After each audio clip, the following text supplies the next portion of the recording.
Retro Rewind. Retro Rewind. One-on-one. Let's head to the Retro Hotline. On the phone is Phil Oakey from the Human League, their lead singer and chief songwriter. Hey, Phil, how are you? Hi, David. It's a pleasure to have you here on the show. We're big fans, and we'll just cut right to the chase. We want to know when we can hear some new Human League music. When's it coming out? Well, we're working on things right now. We had a bit of a shock. The last album that we did, which ended up coming out, I think, in 2002, was the first one since 1980 that didn't have a top 40 hit on it. Actually, it's the first one that didn't have a top 10 hit on it, I think, in Britain, and it caused us to think very hard about what was happening to the music business. We had a little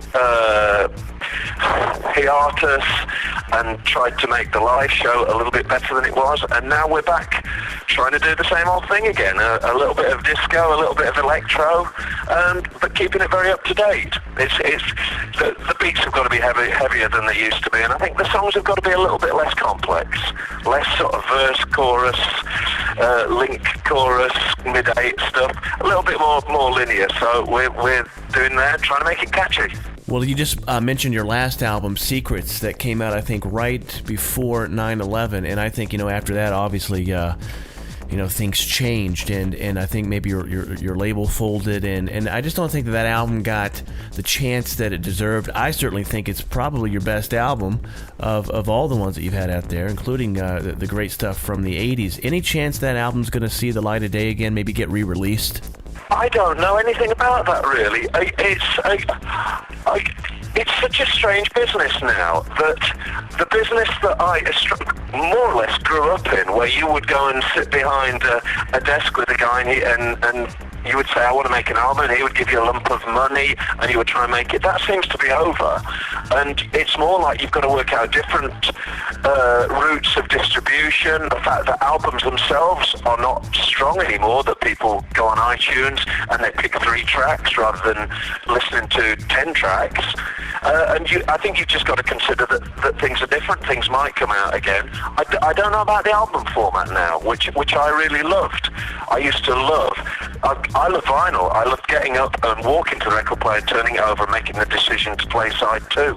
Well, it's nice to know you're a man after my own heart, too. I love vinyl, and what's funny is, a lot of those songs back in the day, the B-sides actually went on to become the hits, Absolutely. Well, I like the little quiet tracks on albums as well, the ones that aren't obvious singles, but are very important for making a good album, One of the things that I've noticed that iTunes is doing, that, a lot of artists, like maybe yourself, if they get the rights to their albums back, a lot of them are putting them up on iTunes, and as long as you have one copy of the album that's, sound quality is pretty good, you can certainly upload it for people to, download for pay.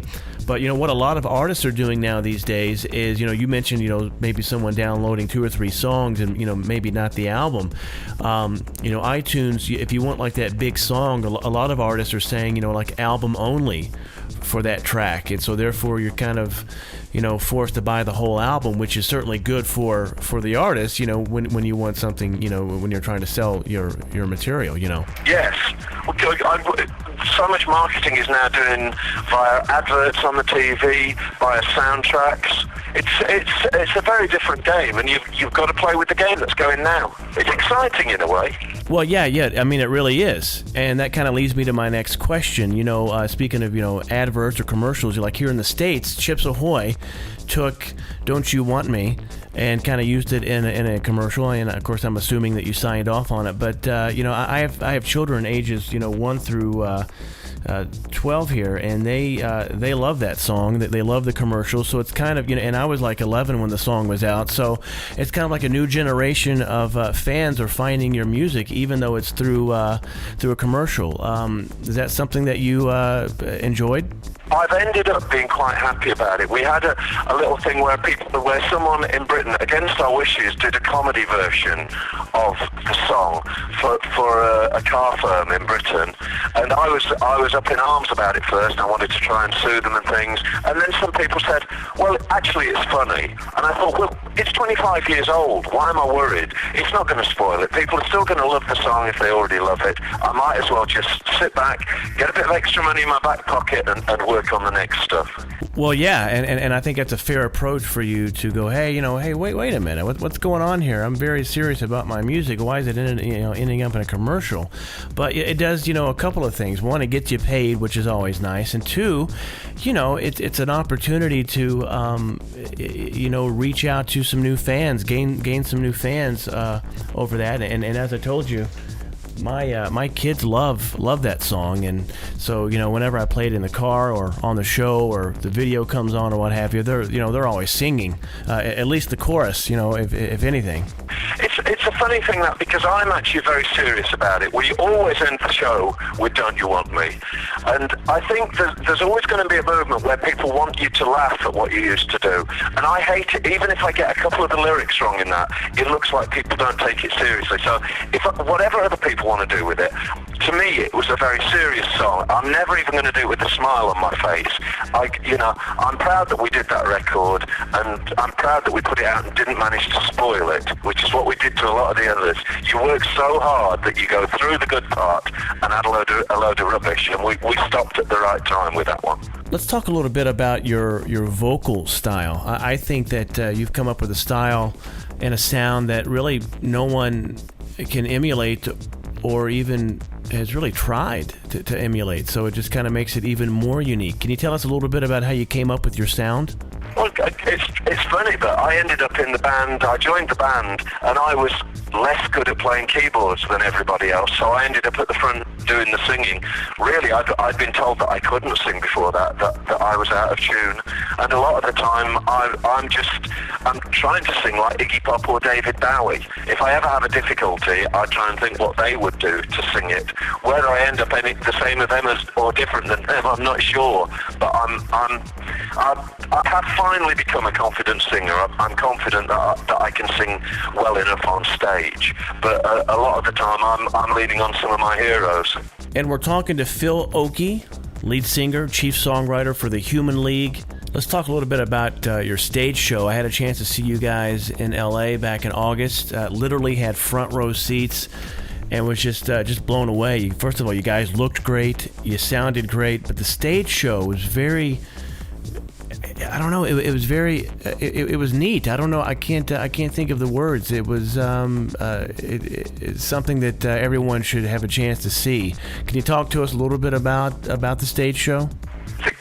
The new stage shows more or less happened by accident. That when we first started in 1977, we were four boring guys, and we got a guy with slides to just keep it going, so that people would have something to look at while we played. And as we developed, we became more of a pop band with Joanne and Susan, and we went away from that. We just did the shows without any sort of vision at all. And the last time a guy joined us to do the lighting, he's got a sideline in doing moving visuals with his lighting. He's actually a very good lighting engineer as well. But he added that, and slowly he added stuff that looked like we were doing in 1977, and he didn't even know what we were doing then. So we've got a little thing going. We go and try and do our best on the stage, but also some of the tracks are fairly atmospheric. I think that some of the tracks are quite like soundtracks, and it's great that Rob is putting little key visuals in the background to make people think, and just to not let it be too boring. Well, I got to tell you, the show in LA, I see a lot of shows, and it was hands down one of the best shows I've seen in a very, very long time. It was a good show in Los Angeles. It went so well. We were very lucky that night. Everything went well. Well, I think you're singing great, and there you are singing live without a net. You don't get a chance to go back and punch red or anything like that if you make a mistake. I'm finally enjoying it. well, good, because it's always nice to enjoy, what you're doing. Well, we're wrapping up with Phil Oakey, lead singer, chief songwriter for the Human League. Phil, listen, don't be a stranger when you guys have something new. Make sure that we are in the mix there. We'd love to embrace it and get it out there, make people aware of the new music. Yeah. Oh, thank you very much. Thanks a lot for your help through the years. Really, you've been playing our stuff, and it's all we wanted people to do. Well, it's been my pleasure. I mean, it's not like it's been a hard thing to do. It's great music. So once again, thank you, Phil, for your time. We appreciate you taking the time out to catch up with us here on Retro Rewind. Thank you very much, Dave. Thanks. Hope I can talk to you again. Retro Rewind.